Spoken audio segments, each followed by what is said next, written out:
Selamat pagi saudara-saudariku yang terkasih. Shalom.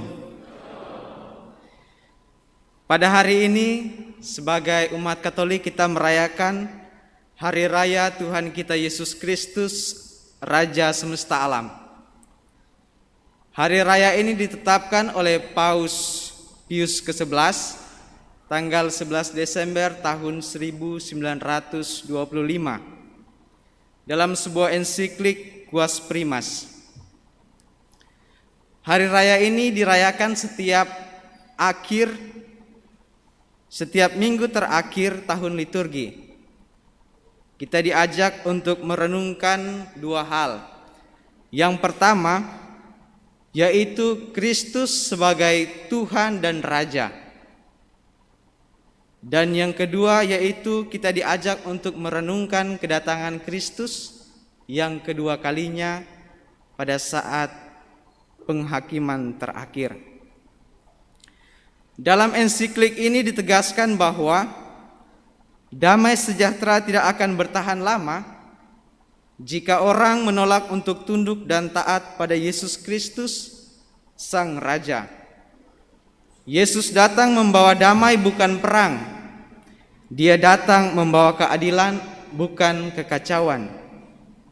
Dia datang membawa kebahagiaan yang abadi bukan kesenangan yang fana. Raja ini memerintah dalam hati, kehendak dan pikiran kita.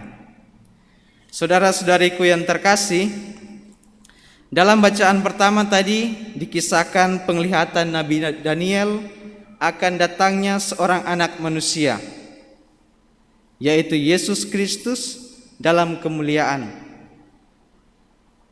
Kristus menerima dari Dia yang lanjut usia, yaitu kekuasaan, kehormatan dan kuasa sebagai Raja.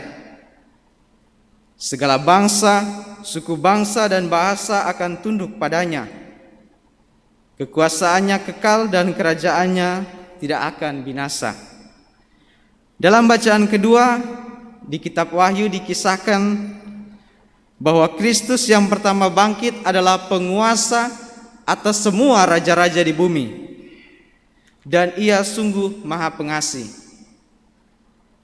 Kasih Yesus yang besar inilah yang membuat Ia mau mengorbankan hidupnya agar kita terbebas dari dosa-dosa kita. Dialah pembebas dan pembawa sukacita. Dialah firman yang kini ada, dulu sudah ada, dan yang akan tetap ada. Bapak Ibu saudara-saudariku yang terkasih, dalam bacaan Injil kita mendengarkan kisah Yesus yang dihadapkan kepada Pilatus oleh orang-orang Yahudi. Mereka ini ingin menjatuhkan hukuman mati kepada Yesus.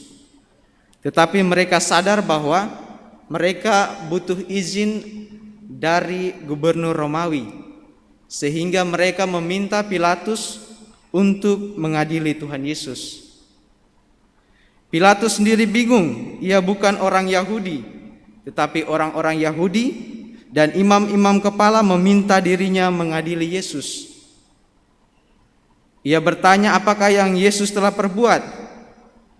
Dikatakan tadi Yesus menjawab, "Kerajaanku bukan dari sini. Jika demikian maka hamba-hambaku akan melawan agar diriku tidak diserahkan ke dalam tangan orang-orang Yahudi."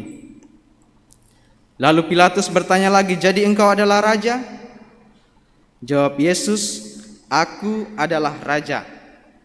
Untuk itulah aku lahir dan untuk itulah aku datang ke dalam dunia ini, supaya aku memberi kesaksian tentang kebenaran."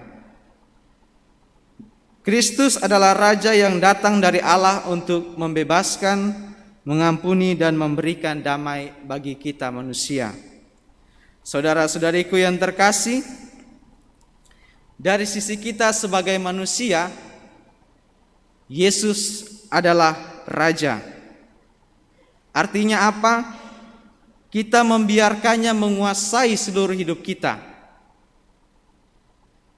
Manusia dalam mengatur hidupnya baik secara pribadi maupun bersama, kita diminta untuk tidak menggeser peran Allah. Tidak menggeser peran Allah dengan apapun atau siapapun juga. Jadi dalam hal ini kita diminta untuk tidak menomorduakan Allah. Yesus sebagai Raja telah menunjukkan kasih-Nya dalam setiap pelayanan. Ia dekat dengan mereka yang menderita, mereka yang sakit, mereka yang dikucilkan. Kepada para pendosa, Ia tidak membawa penghakiman, melainkan pengampunan. Artinya orang miskin dan mereka yang menderita ini merasakan penyertaan Allah.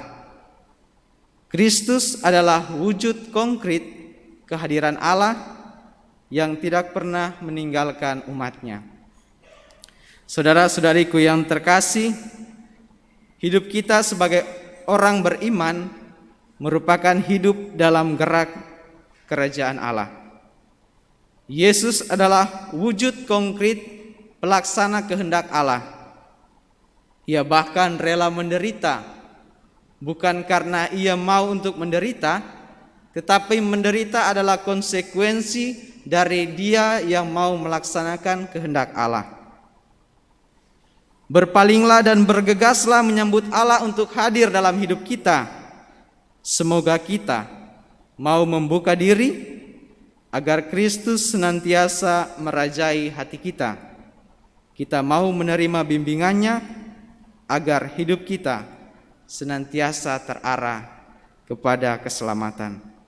Semoga dengan melihat perbuatan kita, orang lain pun ikut memuliakan Allah. Semoga demikian.